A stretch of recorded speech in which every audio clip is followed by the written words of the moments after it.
이거 어떻게 하면 좋아요? 혹시 최미 의원님께서는 네.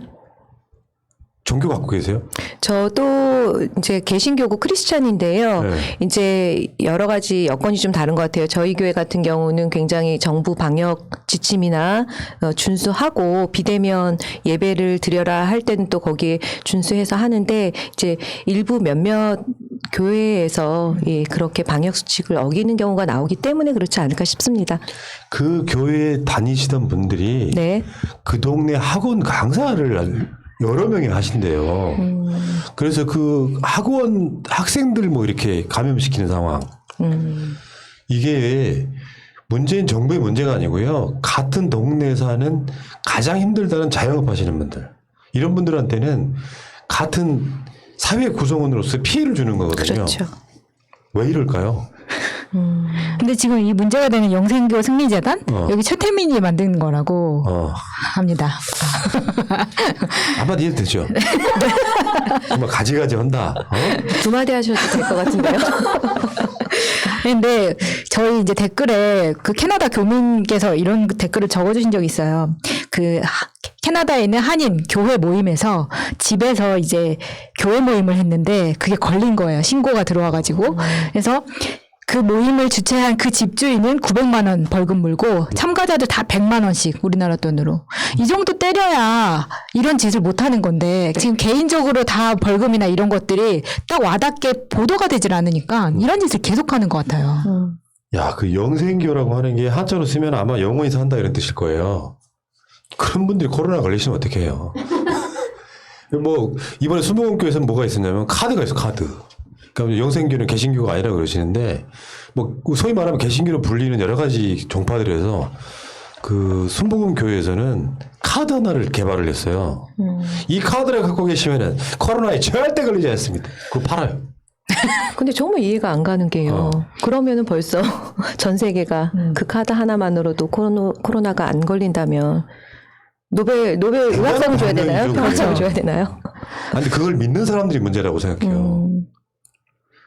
그러니까 성당이나 교회 다니신 분들은 아시겠지만 하나님은 어디에나 계시고요. 그럼요.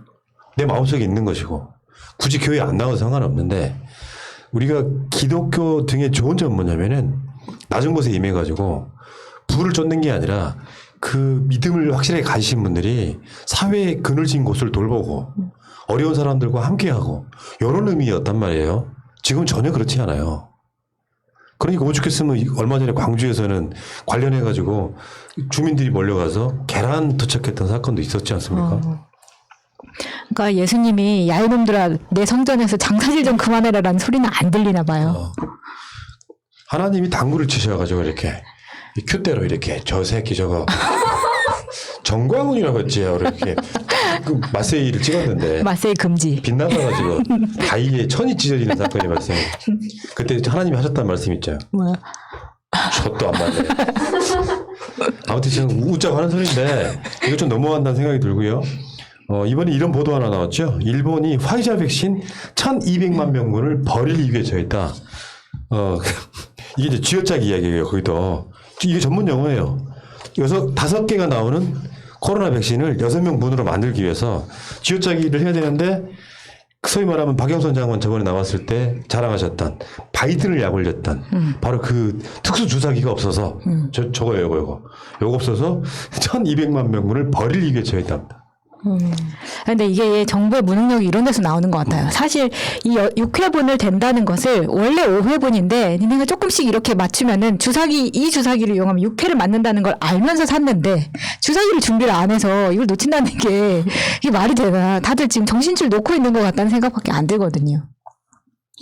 이런 주사기 저기 마약하는 사람들한테 있지 않나요? 아, 작은 주사기. 네. 특수 주사기요. 예. 참 아무튼 일본이라고 한 나라가 확실히 저는 그렇게 보입니다. 이제 투표를 잘못해서 정권을 바꾸지 못하니까 일본 경제가 어떻게 끌어왔냐면 계속 빚을 내가지고요. OECD 국가 중에 국가 부채 비율이 1위잖아요. 250%가 넘어요. 그러면서 돈을 찍어내듯이 이렇게 성장을 시켜왔기 때문에 1년 예산의 4분의 1을 빚감됐습니다. 이 나라가. 근데 그러면서 정권을 바꾸지 못하는 상태로 쭉 가니까 국민을 위한 정치가 없는 거예요. 사실 뭐 객관적으로 아주 객관적으로 보면 문재인 정부라고 하는 것도 사실은 이명박근혜의 반면교사가 있는 거거든요. 앞에 정치를 너무 잘해버리면은 뒤에 잘하는 정치가 잘 안 보이는 측면도 있거든요. 대한민국은 저는 이렇게 생각해요. 지금 소위 말하면 보수 정권이 한 거의 대한민국 건국 이래 한 70년 가까이 했지 않습니까? 민주당 정권이 한 70년 정도 해야지 균형이 맞춰져요. 전 그렇게 생각합니다. 네. 민주당 시의원 하시는 분은 어떻게 생각하세요? 저도 그렇게 생각합니다. 네. 새해 덕담인가요? 아니요. 네. 우리 그런 방송이 있어요. 네. 그 정치 1번가라고 거기 네. 리드멘트에 나옵니다. 2020년, 2030년, 2040년, 2050년, 2060년 좀 해줘봐요. 힘들어 죽겠어. 그때까지 살 수 있을지 걱정이 되네요. 갑자기. 2100년에도 민주당은 계속될 것입니다. 뭐 이런 멘트가 있어요. 어쨌든 일본도 그렇다 치고 이제 방역의 선두주자라고 하는 대한민국의 대통령이 네. 오늘 시장 가셨죠. 소래포구에. 소래포구 안 가보셨죠? 네. 진짜 안 가보셨어요? 네. 두 분 다? 저는 한 20년 전에 남자친구랑 놀러 갔던 기억이 있습니다. 진짜? 네. 소래포구에? 네. 소래포구 안 가보셨어요? 네, 저는 남자친구가 없어서 못 가봤습니다. 예. 남자친구랑 가야 되는 곳이에요? 그 시장을? 그 문 대통령이 카트 끄는 장면 한번 보여주실래요? 난 사실 우리 동네인 줄 알았어요. 처음에 저 장면 보고 노량진 수산시장인 줄 알았거든요. 그러게. 근데 소래포구에 이렇게 카트를 직접 끌고 가시더라고. 그리고 오늘 그 김정숙 여사가 막 젓갈 등 막 구매해가지고 또 그거를 어려운 곳에 기부를 하셨다고. 이게 지금 쪽방촌 주민들한테 젓갈 100세트를 여기 사가지고 뭐 손큰 선물했다 이렇게 얘기를 합니다. 시장 자주 가십니까? 두 분은? 저희 노원구에는 또 전통시장이 있어요. 상계 중앙시장이라고 해서 어제 잠깐 이제 장을 보러 다녀왔는데, 예. 근데 뭐 코로나라 그래도 시장에 사람 많이 있죠. 지금 차도 사실은 많아야 되는데 예년에 비해서는 많이 줄어들었어요. 예, 예. 이야기 나온 김에요. 그러면은 네. 같은 날 나온 같은 기사, 네. 같은 기자의 같은 시장에 가서 쓴 기사가 두 개 있어요. 저기 뉴스원의 최창호 기자인데 하나는요. 여기가 이제 포항 그 죽도시장에 가서 낸 기사인데요. 하나는 북적이는 설 대목장 이렇게 네. 같은 시장에 갔어요. 최창호 기자가 그다음에 살다 이런 명절 대목장은 처음 포항 죽도시장 상인들 울상 이렇게 지금 같은 기자가 같은 날 같은 시장 가서 낸 기사 제목이고. 네, 2시간 차이밖에 안 났는데. 창호야 이러면 안 되는 거 아니야? 물론 당연히 시장에 가면 지금 그 코로나 등도 영향도 있고 그래서 네네. 좀 많이 죽어 있는 건 사실일 거예요. 그럴 땐 나 이렇게 생각해요. 그 이마트 같은 대형 마트를 가시는 것보다 네. 동네에 있는 전통시장을 이용해 주시는 것은 같은 공동체로서 큰 의미가 있다고 생각이 들거든요. 대통령이 소래포구 시장에 간 것도 마찬가지일 거고 네. 우리가 전통시장 가서 어떤 물건을 사왔을 때 느끼는 효과와 네. 대형마트 가서 물건 팔아줬을 때 효과는 완전 다른 거 아닙니까? 그리고 이렇게 대통령 부부가 이게 왜 자연스럽게 보이냐면 평소에 그 장을 봤던 게 보이잖아요. 그러니까 예전에 뭐 박근혜 대통령 연출되지 않은 네, 그런 연출되지 않은 생활 거? 속의 자연스러움. 그러니까 뭐 지갑에 현금이 없어가지고 뭐 당황을 한다거나 박근혜 같은 경우에는 아니면 감자의 냄새를 맡아본다거나. 그거 보고 깜짝 놀랐어요. 감자 향을 맡고 계시는 사진 보고. 근데 이제 문 대통령 같은 경우에는 장바구니 이거 카트 끄는 것도 너무 자연스럽고 멋있다. 네. 약간 20, 30대 여성들한테는 저런 남편 이런 로망을 또 주는 사진이 되더라고요. 그 비슷한 걸로는 이제 동네 그 중년들이 가끔씩 대형마트에서 카트를 훔쳐오는 경우가 있습니다. 그걸 동네에 쓰시는 분들이 있어요. 보신 적 있죠? 카트를 네. 훔쳐와가지고 그거 쓰시는 네, 분들 있다고. 가끔 로고가 새겨져 있는 카트가. 지금 그 시장 가면은 가장 많이 팔리는 게 뭘까요? 아무래도 설 연휴다 보니까 어제 같은 경우 저는 꼬막이랑 네 그리고 이제 그 뭐라 해야 되지 강정이라 그래야 되나요? 강정이랑 과일이랑 뭐 참기름이랑 좀 골고루 여러 가게를 들렸어요. 한 군데서 많이 사지 않고 아. 예. 정치인이라 그런 거죠? 네. 체임이에요. 네. 근데 일반 시의원 정도 되시면은 네. 오뎅을 안 먹죠.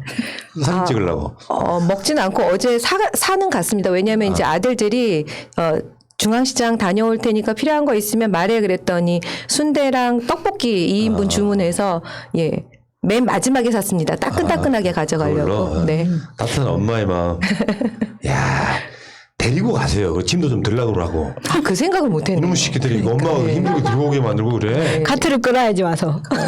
삼시세끼 그렇죠, 그렇죠. 삼식이들인데. 네, 대통령처럼 이렇게 네. 선술에 비슷한 거 이렇게 끌고 가면서 이렇게 시장도 좀 보고. 맞아요. 쇼라고 하는데요. 해본 사람과 안 해본 사람의 차이. 맞아요. 네.